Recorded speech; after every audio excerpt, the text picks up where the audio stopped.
I'm very happy to hear from all of you and see that we have quite a bit of experience from all over the world on the call. And again, I want to reiterate that I want to be the facilitator, but I really hope that everyone will participate and bring their experience to the course so we can all learn together. So we'll move on in the session and go to the second part of this module, which is discussing what is Washington Schools. And again, remember, this is a brief outline.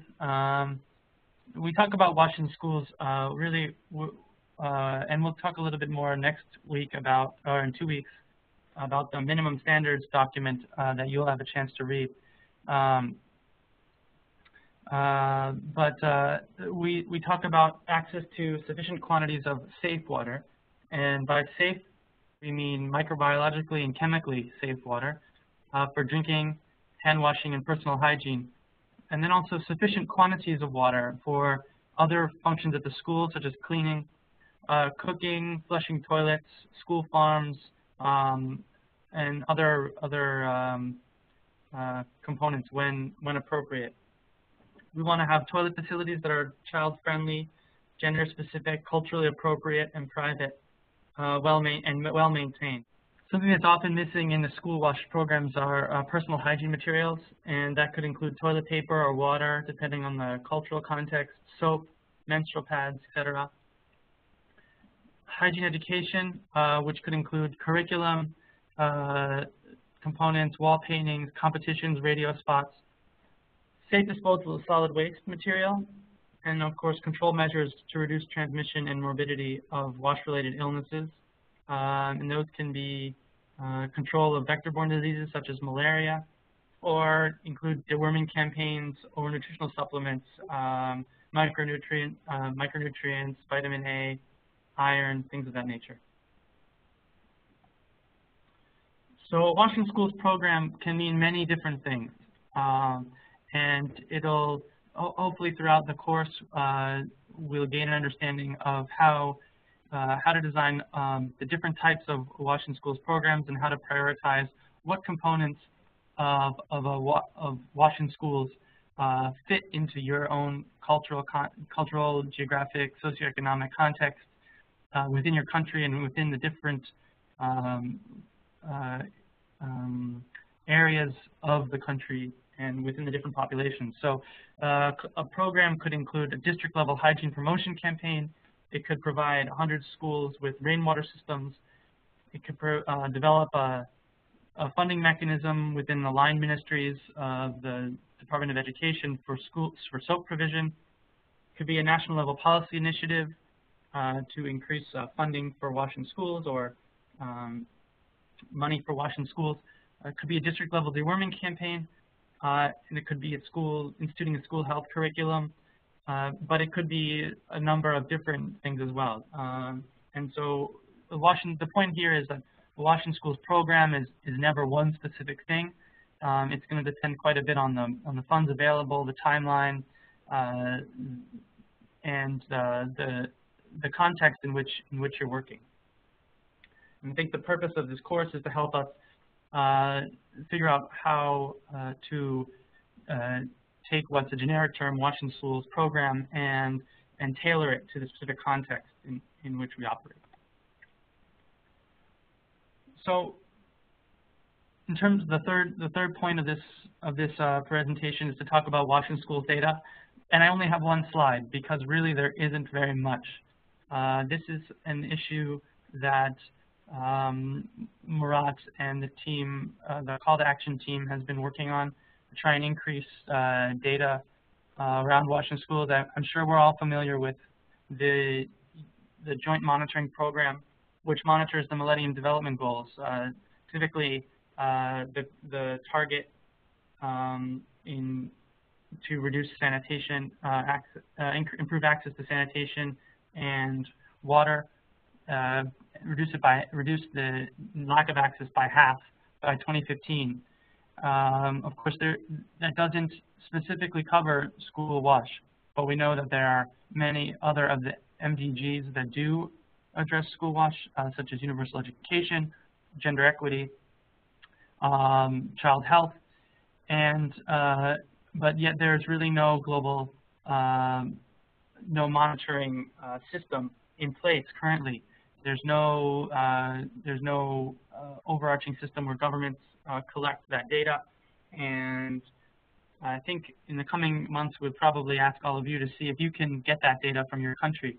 But for now, what we have here, this slide, is from the UNICEF annual report, which shows data from 60 country offices, only 33 which had access to water facilities, that's in the blue, and 25% had access to data on sanitation facilities. Of those 33, 46, the average percentage of schools that had water facilities year-round was 46%, and for sanitation facilities, 37% of schools had adequate sanitation facilities. So these are just the schools that returned the survey from UNICEF, and we already see that the access is quite poor. Over the next couple of years, we hope to increase the data monitoring, or what we call e-MIS, Educational Monitoring and Information Systems. And we'll talk a little bit about that in session 10. But I think the take-home message here is there really isn't much data available. So the next session here, we're going to talk about some of the peer-reviewed studies. And I know that there are quite a lot of gray literature from countries that are out there. And in the website, we've posted a number of the gray literature pieces that are out there that discuss best practices. Here I'm going to discuss a little bit about impacts. So throughout the course, we'll be talking about their outputs. We all know, so we have our outputs, our outcomes, and our impacts. Our outputs are things like the number of wells drilled, the number of latrines constructed. The outcomes is the number of children or percentage of children using those latrines, the percentage of schools with access to water. And the impacts are some of the health and non-health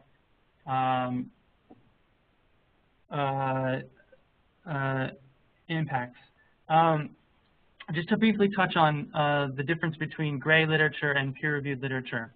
Gray literature are UNICEF reports and things that aren't published in journals, but are published on the web or published in hard copy that are put out by organizations as reports or as documents. Peer-reviewed literature is a specific kind of literature that academics and practitioners use, where the article is submitted to a panel of peers that review the article and will accept it or not accept it, or require a review and these things. Impact studies are usually found in these peer-reviewed journals. Some of you may be familiar with maybe the Bulletin of the World Health Organization or Science or some of these other big academic journals. And so in this course, we will be discussing both gray literature, meaning reports, and peer-reviewed literature. Here, we're talking about peer-reviewed literature.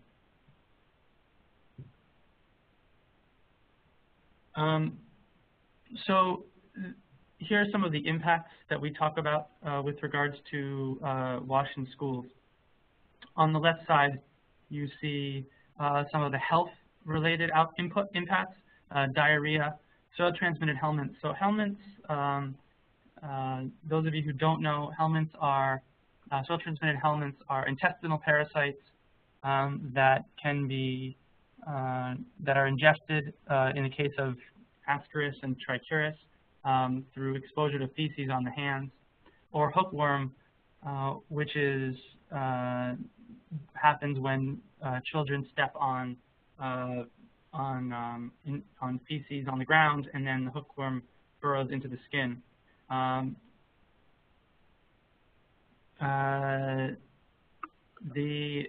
helminth infections are quite pervasive in the developing world, and it's estimated that over 2 million people have helminth infections, and 400 children. The third health issue is trachoma, scabies. I think we're probably all familiar with trachoma as an eye infection, and scabies is a skin infection. This is caused by not enough water quantity, availability for personal hygiene, hand washing, and face washing. And the fourth component is acute respiratory infection. So coughs, cough, we mean cough here, and acute respiratory infections are associated with WASH because without sufficient hand washing, you're likely to pass on infection through your hands and breathing in pathogens. On the right side, we see some of the non-health related impacts, namely educational attainment, and that can be absenteeism, so absence from school, attrition, meaning that children drop out of school or don't progress to the next grade level, concentration in school because of lack of water or for drinking, dehydration, or illness. Children may not be able to concentrate when they're in school, and test scores. Water availability can, of course, lead to dehydration, and that's not very well studied, but something very important.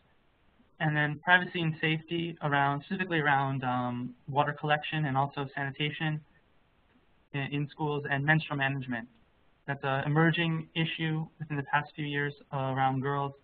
A lot of girls who drop out or miss school because they have their period and aren't able to attend, that increasingly comes under the umbrella of school WASH. And of course, here in this blue, you can see that equity is a main concern of ours when we're talking about WASH in schools, and we're increasingly interested in understanding how WASH in schools can allow us to reach marginalized populations, specifically girls and children of low socioeconomic status. The increase in pre-primary education throughout the world means that poorer children are able to go to primary school and secondary school, and we see that WASH in schools programs have the ability to reach those children with behavior change messages. And I see Murad is writing here that that WASH in schools is also a rights issue, and that's clearly the case. Something that we as WASH practitioners know underlie everything that we do. When we're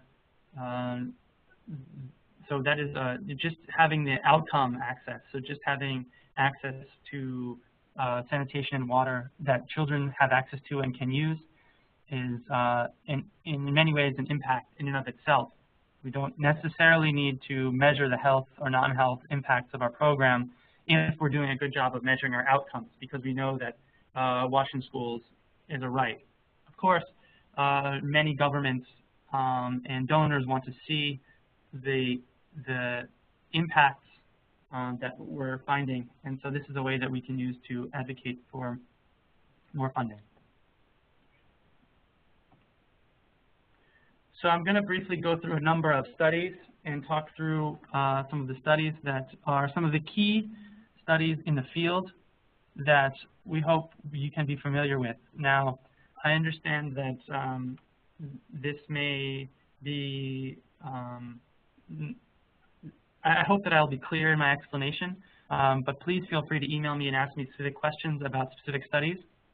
All of these studies that I'm listing can be found, you'll be able to get them on the by looking them up or finding them on the course website. If you want to get if you can't get a copy of the article and you'd like me to send it to you, I will send it to you, and we can post it on we can post them on the